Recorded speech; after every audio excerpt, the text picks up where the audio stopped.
ఏడుస్తాను చిన్నపిల్లని నేను ఆడటానికి.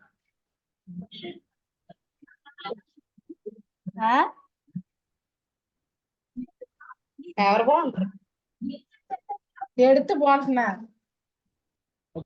బాబు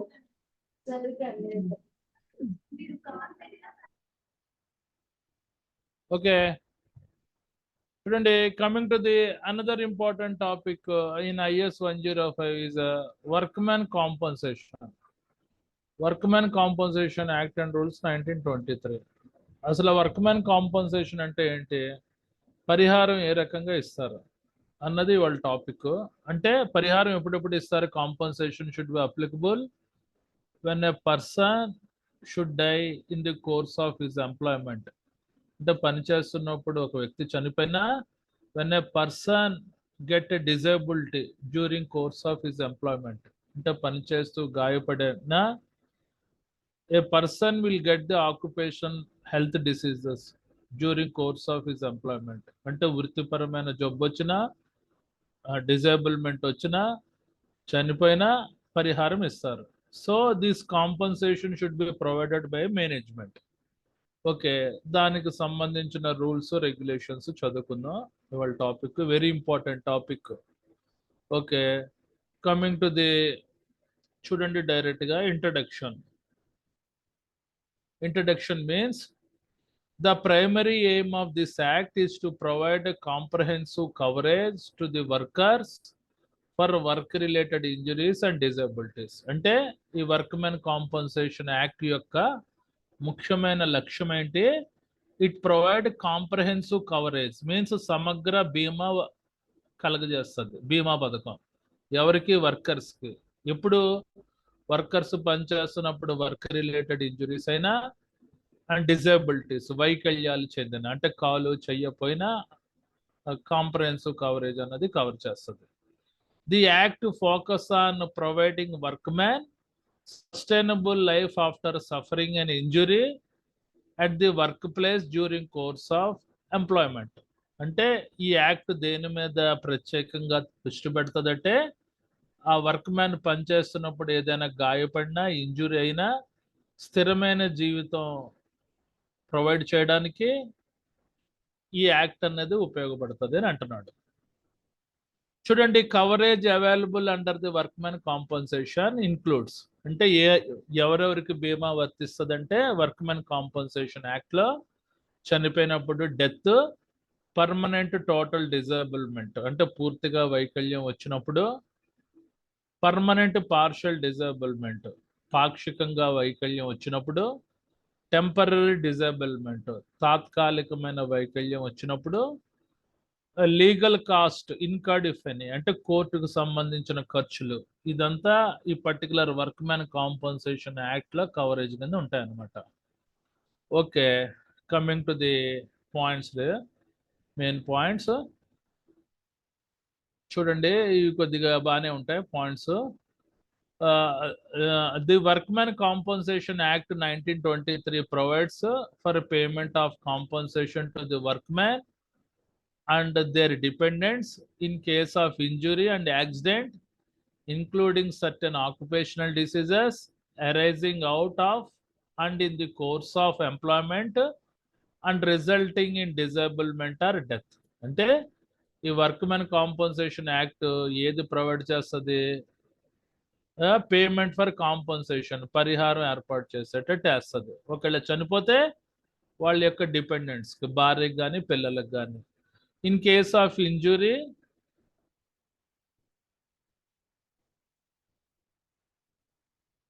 చూడండి, in case of injury and accident including certain occupational diseases, అంటే వృత్తిపరంగా జబ్బులు వచ్చినా కూడా, మీన్స్ ఏదే క్యాన్సర్ లాంటివి వచ్చినా కూడా కాంపన్సేషన్ ప్రొవైడ్ చేస్తుంది. ఎప్పుడు, arising out in course of employment అంటే పని చేస్తున్నప్పుడు, తద్వారా మన రిజల్టింగ్ మన డిజేబుల్మెంట్ వైకల్యం కలిగిన, చనిపోయిన వర్క్మెన్ కాంపన్సేషన్ యాక్ట్ ఈ పేమెంట్ ప్రొవైడ్ చేస్తుంది అన్నమాట. The act applies to the railway servants and persons employed in such a capacity as specified in Schedule 2 of the Act. First ఈ వర్క్మెన్ కాంపన్సేషన్ యాక్ట్ అన్నది railway department వాళ్ళకి, railway servants కి applicable అయింది as per schedule 2 వివరాల జాబితా 2 లో పేర్కొన్న sections అనుగుణంగా. తర్వాత the schedule 2 includes persons employed in the factories, mines, ప్లాంటూన్స్, mechanically propelled vehicles, construction workers and certain other hazardous occupations. First రైల్వేలో ఇంప్లిమెంట్ అయిన తర్వాత ఈ షెడ్యూల్ 2 అన్నది విస్తరించింది అనమాట. ఫ్యాక్టరీలో పనిచేసే వాళ్ళు కూడా వర్క్మెన్ కాంపన్సేషన్ ఇవ్వాలి, మైన్స్ లో పనిచేసేటోళ్ళు కూడా వర్క్మెన్ కాంపన్సేషన్ ఇవ్వాలి, ప్లాంటూన్స్ అంటే పూల తోటలు, పండ్ల తోటలో పనిచేసే వాళ్ళకి, మెకానికల్లీ ప్రొపైల్డ్ వెహికల్స్ అంటే లారీస్ అండ్ కన్స్ట్రక్షన్ వర్కర్స్ కి, అండ్ సర్టన్ హజార్డస్ ఆక్యుపేషన్స్ అంటే ఇతర ప్రమాదకరమైన వృత్తులకు కూడా వర్క్మెన్ కాంపన్సేషన్ యాక్ట్ అనేది అప్లికబుల్ అయిందని అంటున్నాడు. Okay, coming to the third point, the amount of the compensation is paid to the dependents on the nature of the injury and the average monthly wages and age of the workman. అంటే మనకి పరిహారం ఏ రకంగా ఉంటుందంటే amount of compensation paid to dependents ఆ particular nature of injury బట్టి ఉంటుంది, ఆ వ్యక్తి యొక్క మంత్లీ శాలరీ బట్టి ఉంటుంది, ఆ వ్యక్తి యొక్క వయసు బట్టి ఉంటుంది. ఫర్ ఎగ్జాంపుల్ తక్కువ వయసులో ఉన్న వ్యక్తికి ఎక్కువ కాంపన్సేషన్ వస్తుంది, అలాగే ఎక్కువ వయసులో ఉన్న వ్యక్తికి గాయపడితే మన తక్కువ కాంపన్సేషన్ వస్తుంది అనమాట. అంటే ఏజ్ని కూడా కన్సిడర్ చేస్తారు కాబట్టి అతను మంత్లీ వేజెస్, ఏజ్ పరిగణలో తీసుకొని కాంపన్సేషన్ ఇస్తారు. The minimum and maximum rates of compensation payable for death in cases as it may be paid to the dependents of the workman and for the disability have been fixed and it is subject to revision from time to time. అంటే డెత్కి ఎంత compensation ఇవ్వాలి, ఒకవేళ చనిపోతే అతని తాలూకా డిపెండెంట్స్కి ఇస్తారు, లేకపోతే disability మన వైకల్యానికి ఎంత కాంపన్సేషన్ ఇవ్వాలి అన్నది ఫిక్స్ అయింది. అది సబ్జెక్ట్ టు సబ్జెక్ట్ మనకి రివిజన్ అవుతుంటుంది అనమాట, time to time according to the inflammation ద్రవ్యోల్బణం బట్టి. Coming to the fourth point, a social security division has been set up under the Ministry of Labor and Employment which deals with the framing of social security policy for the workers and implementation of various social security schemes. అంటే చూడండి, ఏ social security division అంటే సామాజిక భద్రతా విభాగము has been set up under ministry of labour and employment. అంటే ministry of labour employment చట్టం కింద social security division అన్నది ఏర్పాటు చేయబడింది.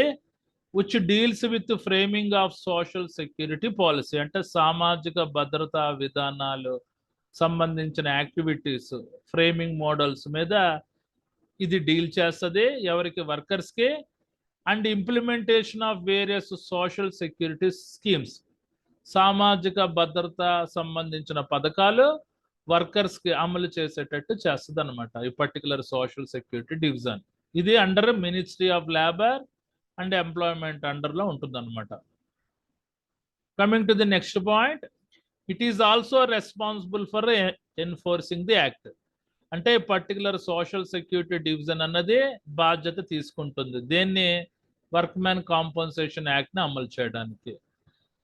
The act is administered by state government through the commissioners for workman compensation.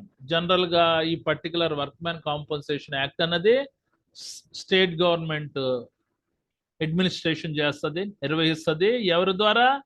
Commissioners of workman compensation. Ante indulo adhikarulu untaru, IAS officers untaru.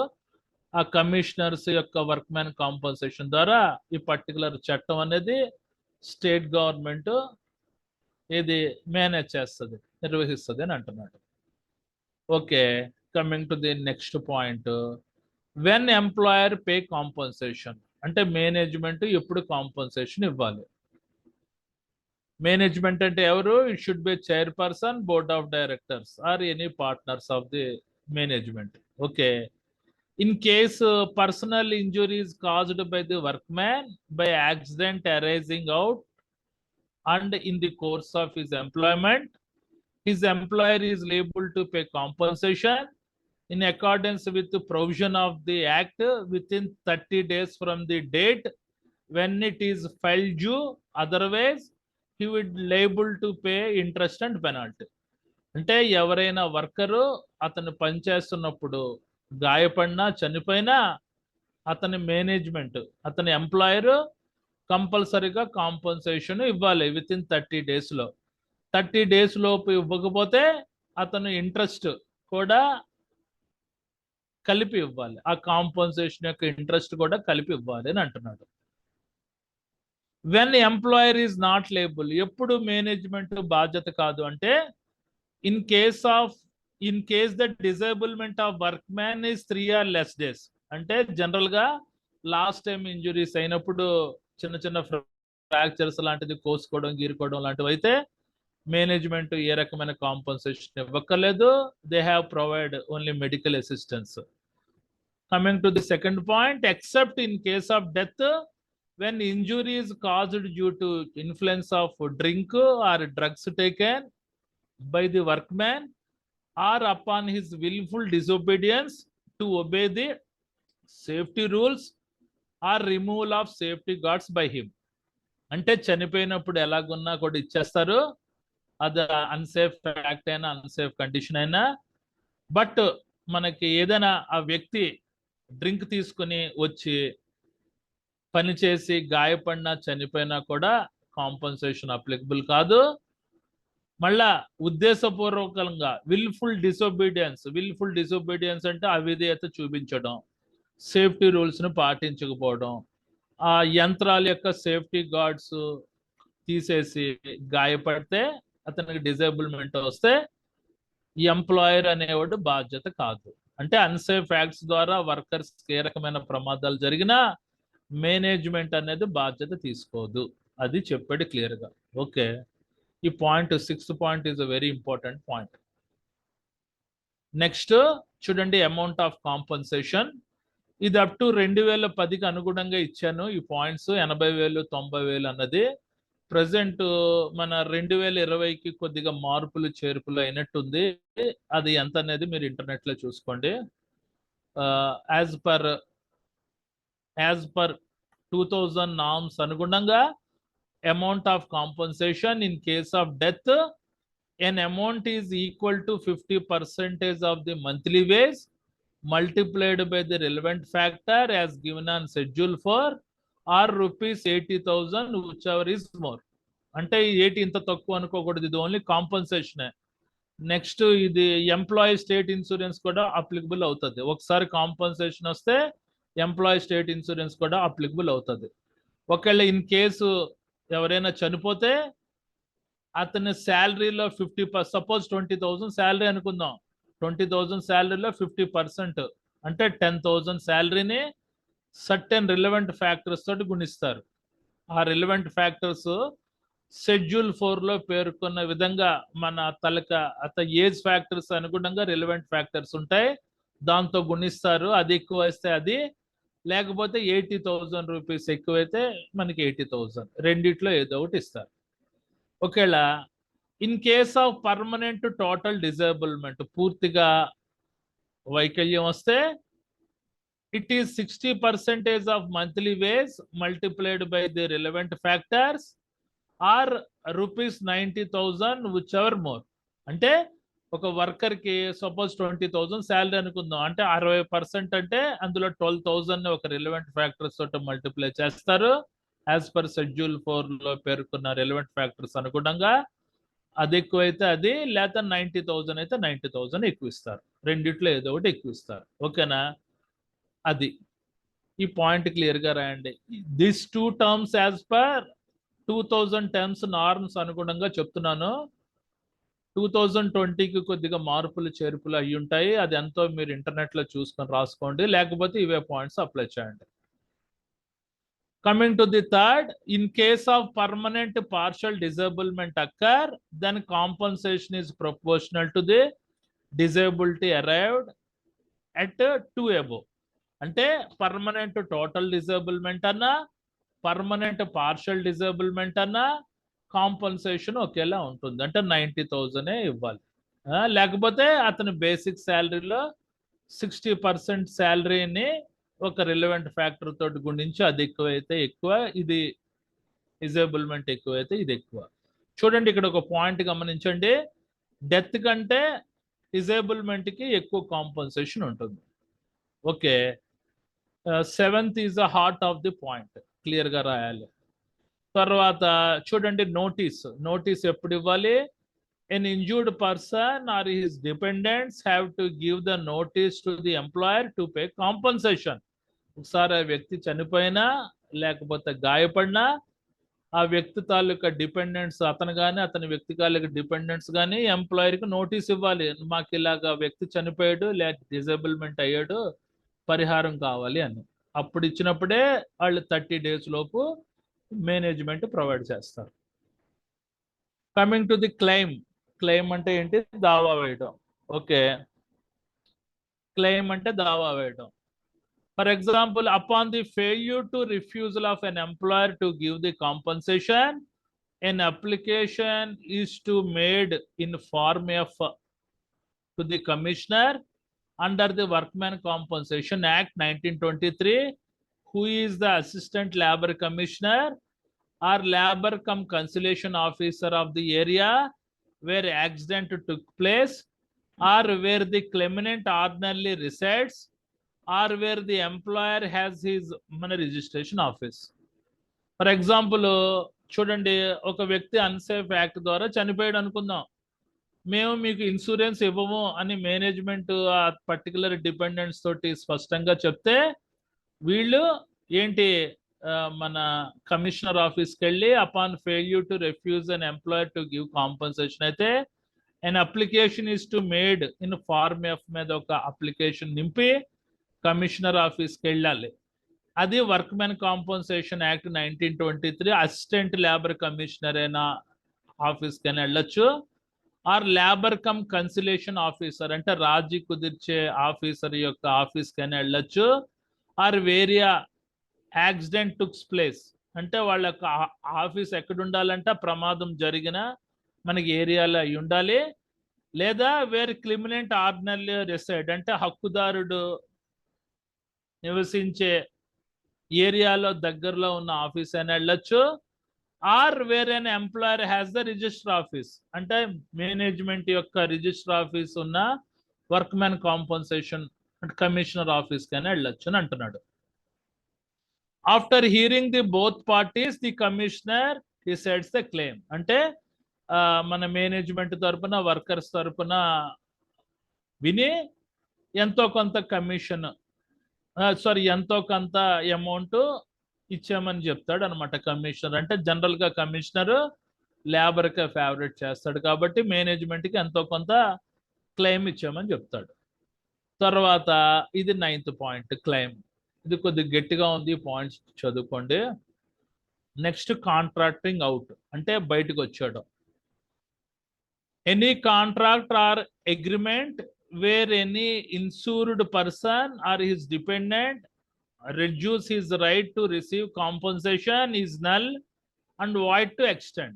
అంటే చూడండి, ఆ compensation ఇచ్చే పరిహారము ఆ డిపెండెంట్స్కి నచ్చకపోతే మాకు మీరు ఇచ్చే పరిహారం అక్కర్లేదు, మేము కోర్టుకి వెళ్తాం అని చెప్పి వాళ్ళకి ఎవరికి ఆ పర్టికులర్ డిపెండెంట్స్ ఆ చనిపోయిన వ్యక్తి యొక్క డిపెండెంట్స్ హక్కుదనమాట.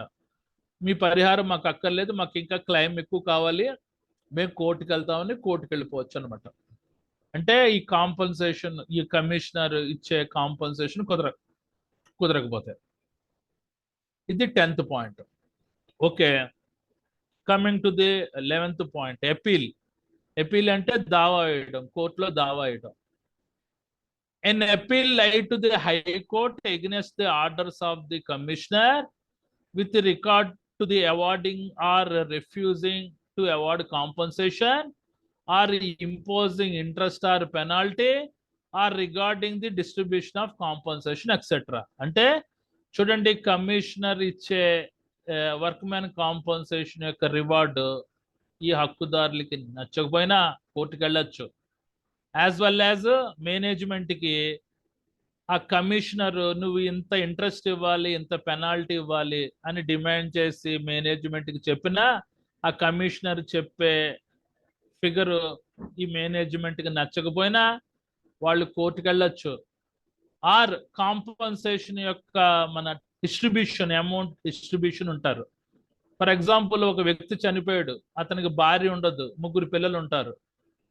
మాకు ఒక్కళ్ళకే ఇస్తే కాదు, మా ముగ్గురికి సమానంగా ఇవ్వాలి అని కోర్టుకి వెళ్ళినా కూడా అప్పీల్ చేసుకోవచ్చు అని ఈడు బాధ అనమాట. అంటే వచ్చే కాంపన్సేషన్ వాళ్ళ పిల్లలకి ముగ్గురుగా సమానంగా పంచాలి అన్నది ఏదైనా వాదన వచ్చినా కూడా కోర్టుకు వెళ్ళొచ్చు అని అంటున్నాడు. ఓకే, తర్వాత రికవరీ మనకి ఏ రకంగా రికవరీ చేస్తారంటే the amount of compensation awarded by the commissioner is to recovered as arise of land revenue.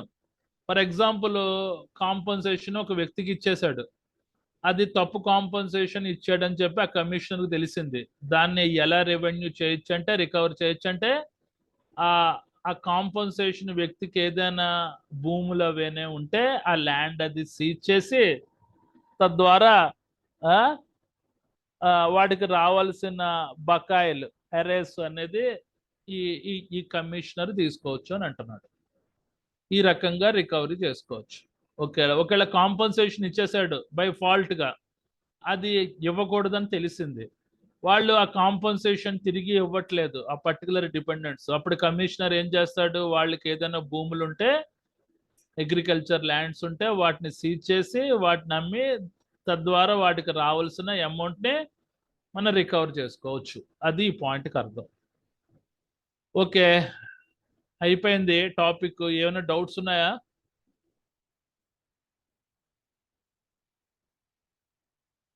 చాలా ఇంపార్టెంట్ టాపిక్ అండి ఇది. ఏమైనా డౌట్స్ ఉంటే అడగండి.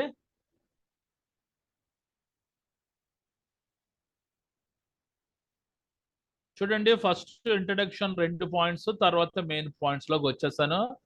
టోటల్గా 12 పాయింట్స్, 12 పాయింట్స్ యాజ్టీస్గా రాయండి, ఫుల్ మార్క్స్ వచ్చేస్తాయి ఇందులో. ఓకే, ఇంకొకసారి రివైండ్ చేస్తాను ముఖ్యమైన పాయింట్స్ ఏంటి చూడండి. Introduction. The primary aim of this act to provide a comprehensive coverage to the workers for work-related injuries, disabilities. అంటే ఈ వర్క్ మ్యాన్ కాంపన్సేషన్ యాక్ట్ యొక్క ముఖ్యమైన లక్ష్యం ఏంటి? To provide a comprehensive coverage, అంటే సమగ్రమైన బీమా కవరేజ్ అంటే బీమా వర్కర్స్కు వచ్చేటట్టు చేస్తుంది. ఎప్పుడు ఆ వర్కర్స్ ఇంజూరీ అయినా, డిసేబిలిటీస్ వైకల్యాలు చెందిన, అంటే డిసేబిలిటీస్ ఎప్పుడు వస్తాయి, కాలో చెయ్యో పోయినప్పుడు. Coming to the next, the act focus on providing work man sustainable life after suffering and injury at work place during course of employment. అంటే ఈ యాక్ట్ దేని మీద దృష్టి పెడుతుందంటే, వర్కర్స్ గాయపడిన తర్వాత, డిజేబుల్మెంట్ అయిన తర్వాత ఒక సుస్థిరమైన జీవితం గడపడానికి ఈ వర్క్ మ్యాన్ కాంపన్సేషన్ యాక్ట్ అన్నది ఉపయోగపడుతుంది అని అంటున్నాడు. Next, coverage available under the work man compensation. అంటే కవరేజ్ ఎవరెవరికి వస్తుంది వర్క్ మ్యాన్ కాంపన్సేషన్లో? డెత్, చనిపోయినా కూడా కాంపన్సేషన్ వస్తుంది. Permanent disablement, permanent total disablement అంటే పూర్తిగా డిజేబుల్మెంట్ వచ్చినప్పుడు, వైకల్యం వచ్చినప్పుడు. పర్మనెంట్ టోటల్ డిజేబుల్మెంట్ అంటే that person cannot work for life time, వాళ్ళని పర్మనెంట్ టోటల్ డిజేబుల్మెంట్ అంటారు. అంటే పూర్తిగా ఒక చెయ్యాకాలో పోవడం, ఆక్యుపేషనల్ డిసీజెస్ రావడం, క్యాన్సర్స్ రావడం, ఇవన్నీ పర్మనెంట్ టోటల్ డిజేబుల్మెంట్లోకి వస్తాయి. What is the difference between permanent total disablement, permanent partial disablement? Anybody? పూర్తిగా పాక్షికంగా వైకల్యం రావడం, పర్మనెంట్గా వైకల్యం రావడం. The difference is, for permanent total disablement పర్సన్స్కి లైఫ్ లాంగ్ పెన్షన్స్ వస్తాయి, అతను చనిపోతే అతను వైఫ్కి అప్లికబుల్ అవుతాయి. Whereas the permanent partial disablement అంటే లైఫ్ లాంగ్ పెన్షన్స్ రావు, అప్ టు అతని డిజేబుల్మెంట్ క్యూర్ అయ్యే వరకే ఏది పరిహారం వస్తుంది, సారీ మన పెన్షన్స్ వస్తాయి. బట్ కాంపన్సేషన్ మాత్రం మేనేజ్మెంట్ పర్మనెంట్ టోటల్ డిజేబుల్మెంట్ అయినా ఒకటే కాంపన్సేషన్, పర్మనెంట్ పార్షియల్ డిజేబుల్మెంట్ అయినా ఒకటే కాంపన్సేషన్. తర్వాత టెంపరరీ డిజేబుల్మెంట్, తాత్కాలికంగా వైకల్యం వచ్చిన వాళ్ళకి legal cost incurred if any, ఏదైనా మన న్యాయపరమైన ఖర్చులకి వాటికి కూడా వర్క్ మ్యాన్ కాంపన్సేషన్ యాక్ట్ అనేది అప్లికబుల్ అవుతుంది. నెక్స్ట్ ఇవి పాయింట్స్. ఇందులో ఫస్ట్ పాయింట్ రైల్వే డిపార్ట్మెంట్స్ కి ఈ వర్క్ మ్యాన్ కాంపన్సేషన్ యాక్ట్ అనేది అప్లికబుల్ అయింది. తర్వాత ఏటి మన షెడ్యూల్ 2 లో పేర్కొన్న రైల్వే ఎంప్లాయీస్ కి work man compensation act applicable అయిన తర్వాత the schedule 2 include persons employed in factories లో పనిచేసే వాళ్ళకి, మైన్స్ లో పనిచేసే వాళ్ళకి, ప్లాంటూన్స్ అంటే అగ్రికల్చర్ పూల తోటలో పనిచేసే వాళ్ళకి, మెకానికల్లీ ప్రొపెల్డ్ వెహికల్స్ లో వర్కర్స్ కి, కన్స్ట్రక్షన్ వర్కర్స్ కి, and other certain hazardous occupations అంటే ఇతర ప్రమాదకరమైన వృత్తుల్లో పనిచేసే వాళ్ళకి కూడా వర్క్ ग्रेड्स नहीं का नहीं ग्रेड्स अभी कुछ जो ग्रेड्स अभी अभी जो लेटेस्ट ग्रेड्स आ रहे हैं उसमें వర్క్ మెన్ కాంపన్సేషన్ యాక్ట్ అనేది అప్లికబుల్ అయింది. Next third point, the amount of compensation is paid to the dependents on the nature of injury and average monthly wages and age of the work man. General గా compensation ఏ రకంగా ఇస్తారంటే అతను monthly veg basic salary అనుగుణంగా ఉంటుంది, అతని age అనుగుణంగా ఇస్తారు. తక్కువ ఏజ్ లో ఉన్న వ్యక్తికి ఎక్కువ కాంపన్సేషన్ ఉంటుంది కంపేర్ టు ఎక్కువ వయసులో ఉన్న వ్యక్తి కంటే తక్కువ వయసులో ఉన్న వ్యక్తి గాయపడితే ఎక్కువ కాంపన్సేషన్ ఉంటుంది, because thus particular relevant factors. The minimum maximum rates of compensation payable for death in such cases, it is paid to the dependents of the workman for disability have been fixed and it is subject to revision from time to time. ఓకేనా? అంటే ఎంత compensation ఇవ్వాలి, డెత్కి ఎంత compensation ఇవ్వాలి, permanent డిజేబుల్మెంట్కి ఎంత compensation ఇవ్వాలి, temporary డిజేబుల్మెంట్కి ఎంత compensation ఇవ్వాలి అన్నది ఫిక్స్ అయిపోయి ఉంటుంది. ఓకే, నెక్స్ట్ పాయింట్ మనకి a social security division has been set up under ministry of labour and employment which deals with the framing of social security policy for the workers and implementation of various social security schemes. Means a social security division has been set up under Ministry of Environment, ministry of labour and employment పరిధిలో సామాజిక భద్రతా విభాగం అన్నది ఏర్పాటైంది, which deals with the framing of social security policies for the workers. ఇది దేని మీద deal చేస్తుందంటే సామాజిక భద్రతా పాలసీస్ మీద, వర్కర్స్ కి సామాజిక భద్రతా పాలసీస్ విధానాల మీద డీల్ చేస్తుంది. మరియు సామాజిక భద్రత సంబంధించిన పథకాలు, సోషల్ సెక్యూరిటీ స్కీమ్స్ సమర్థవంతంగా అమలు చేసేటట్టు చేస్తుంది. It is also responsible for enforcing the act. అంటే ఈ వర్క్ మ్యాన్ కాంపన్సేషన్ యాక్ట్ అన్నది సోషల్ సెక్యూరిటీ డివిజన్ అమలు చేసేటట్టు ఉంటుంది. The act is administrated by state government through commissioners for the work man compensation. ఈ యాక్ట్ అనేది ఎవరు నిర్వహిస్తారంటే స్టేట్ గవర్నమెంట్. ఎవరి ద్వారా అంటే కమిషనర్స్, అంటే అందులో అధికారులు ఉంటారు, ఐఏఎస్ ఆఫీసర్స్ అధికారులు ఉంటారు, వాళ్ళ ద్వారా ఈ వర్క్ మ్యాన్ కాంపన్సేషన్ యాక్ట్ అనేది స్టేట్ గవర్నమెంట్ ద్వారా నిర్వహించబడుతుంది అని అంటున్నాడు. ఓకే, నెక్స్ట్ చూడండి, వెన్ ఎంప్లాయర్ పే కాంపన్సేషన్, ఎప్పుడు మేనేజ్మెంట్ కాంపన్సేషన్ ఇవ్వాలి అంటే in case of personal injuries caused to the work man by an accident arising out of or in the course of his employment, his employer is liable to pay compensation in accordance with the provision of this act within 30 days from the date when it is filed due. Otherwise he would also liable to pay interest and penalty. అంటే ఒక వ్యక్తి గాయపడిన తర్వాత లేకపోతే చనిపోయిన తర్వాత అతని management అంటే అతని చైర్పర్సన్ కానీ బోర్డ్ ఆఫ్ డైరెక్టర్స్ కానీ ఇతరు కానీ విత్ ఇన్ 30 days లో కాంపన్సేషన్ అనేది ఇవ్వాలి, లేకపోతే ఇంట్రెస్ట్ తో పాటు ఇవ్వాలి. 30 days తర్వాత నెల, 2 నెలలు, 3 నెలలు టైం తీసుకున్నారనుకో ఆ కాంపన్సేషన్ అమౌంట్ కి ఇంట్రెస్ట్తో సహా ఇవ్వాలి అని అంటున్నాడు. Okay, coming to the 6th point, when employer is not label, ఎప్పుడు ఎంప్లాయర్ కాంపన్సేషన్ ఇవ్వక్కర్లేదు అంటే in case of disablement of work man is 3 or less days, అంటే టెంపరీ డిజేబుల్మెంట్ వచ్చింది, కాలో చెయ్య ఇరిగింది, అతను 4-5 రోజుల్లో క్యూర్ అయి వచ్చాడు, వాళ్ళకి ఏ రకమైన పరిహారం ఇవ్వక్కర్లేదు, మెడికల్ ఖర్చులు పెట్టుకుంటే చాలు.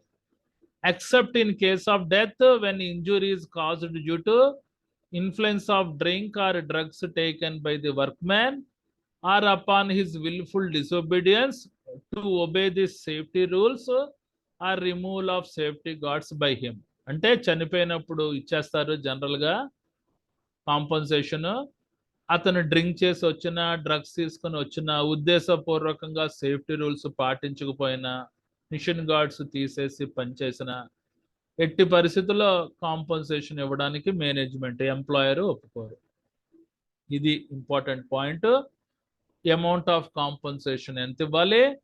In case of death an amount is equal to 50% of monthly wage multiplied by the relevant factor as given and schedule for or ₹80,000 whichever more.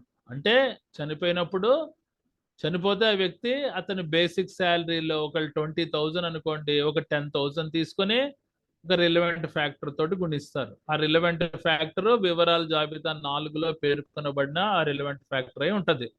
అది ఏజ్కి అనుగుణంగా రిలవెంట్ ఫ్యాక్టర్స్ ఉంటాయి, దాంతో గుణిస్తారు. అది ఎక్కువైతే అది ఇస్తారు ఎక్కువ, లేకపోతే 80,000 అయితే 80,000 ఎక్కువ ఇస్తారు. ఇది ఓన్లీ కాంపన్సేషన్ మాత్రమే, ఓన్లీ మేనేజ్మెంట్ ఇవ్వాల్సింది.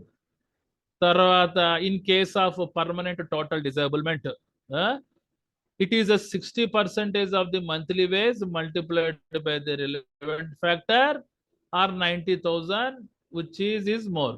అంటే పూర్తిగా పర్మనెంట్ డిజేబుల్మెంట్ అయితే అతని బేసిక్ శాలరీలో 60% శాలరీని తీసుకొని ఒక రిలవెంట్ ఫ్యాక్టర్ తోటి మల్టిప్లై చేస్తారు, అది ఎక్కువ వస్తే అది, లేకపోతే 90,000 ఎక్కువైతే 90,000 యాజ్ పర్ 2010 అనుగుణంగా ఈ పాయింట్స్ ఇప్పుడు మాడిఫై అయ్యి ఉంటాయి. Coming to the third, in case of permanent partial disablement కూడా అయితే సేమ్ 90,000 లేకపోతే 60% ఆఫ్ మంత్లీ వేజ్ లో క్యాలిక్యులేట్ చేసి అది ఎక్కువైతే అది, ఇది ఎక్కువైతే ఇది ఇస్తారు. తర్వాత నోటీస్ ఏంటి? An injured person or his dependent have to give the notice to the employer to pay compensation, అప్పుడే పరిగణలో తీసుకుంటారు. తర్వాత క్లెయిమ్, దావా ఇవ్వడం. అది ఎప్పుడు?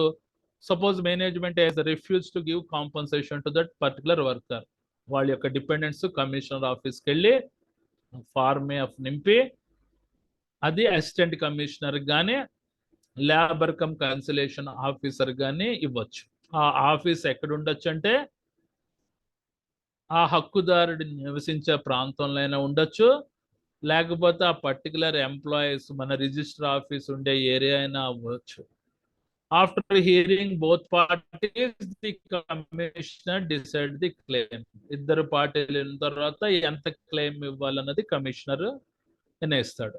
తర్వాత కాంటాక్టింగ్ అవుట్ అంటే కమిషనర్ ప్రొవైడ్ చేసిన కాంపన్సేషన్ వీళ్ళకి నచ్చకపోతే వీళ్ళు బయటకు వచ్చేవచ్చు అనమాట. ఎవరు? ఆ పర్టికులర్ క్లిమినేట్స్, హక్కుదారులు. తర్వాత లాస్ట్ అపీల్, కోర్టులో దావా వేసుకోవచ్చు. ఎవరు?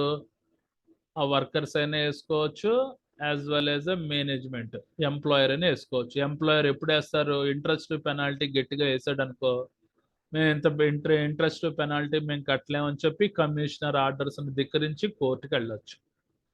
వీళ్ళు వర్కర్స్ ఎప్పుడు వెళ్తారు? మాకు కాంపన్సేషను అందరికీ ఈక్వల్గా డిస్ట్రిబ్యూట్ అవ్వట్లేదు అని పిల్లలు కొట్టుకుంటున్నప్పుడు, లేకపోతే మన వైఫ్ పిల్లల మధ్యన ఏదైనా క్లాషెస్ వచ్చినప్పుడు కూడా కోర్టుకి వెళ్ళొచ్చు. ఓకే, లేకపోతే ఆ కాంపన్సేషన్ ఇచ్చిన పరిహారం మాకు సరిపోదు అని కూడా కోర్టుకి వెళ్ళొచ్చు. తర్వాత రికవరీ ఎలా చేసుకుంటారంటే, ఫర్ ఎగ్జాంపుల్ కాంపన్సేషన్ ఇచ్చేసాడు అన్ఎక్స్పెక్టెడ్గా కమిషనర్, అది తప్పని తెలిసింది. తర్వాత దాన్ని ఎలా రికవర్ చేసుకుంటారంటే ఆ పర్టికులర్ ఇచ్చిన వ్యక్తికి భూములు ఇళ్ళు ఉంటాయి కదా, అవి సీజ్ చేసి అమ్ముకొని దాని నుంచి అమౌంట్ రాబట్టుకోవచ్చు. దాన్ని రికవరీ అని అంటారు. ఓకే, అయిపోయిందండి టాపిక్. ఇది ఇంపార్టెంట్ టాపిక్, ఇది గట్టిగా ప్రిపేర్ అవ్వండి. రైట్, ఇంకా 3 నిమిషాలే ఉంది టైం. ఏమైనా డౌట్స్ ఉంటే అడగండి. 2 సార్లు రివైండ్ చేశాను ఇది.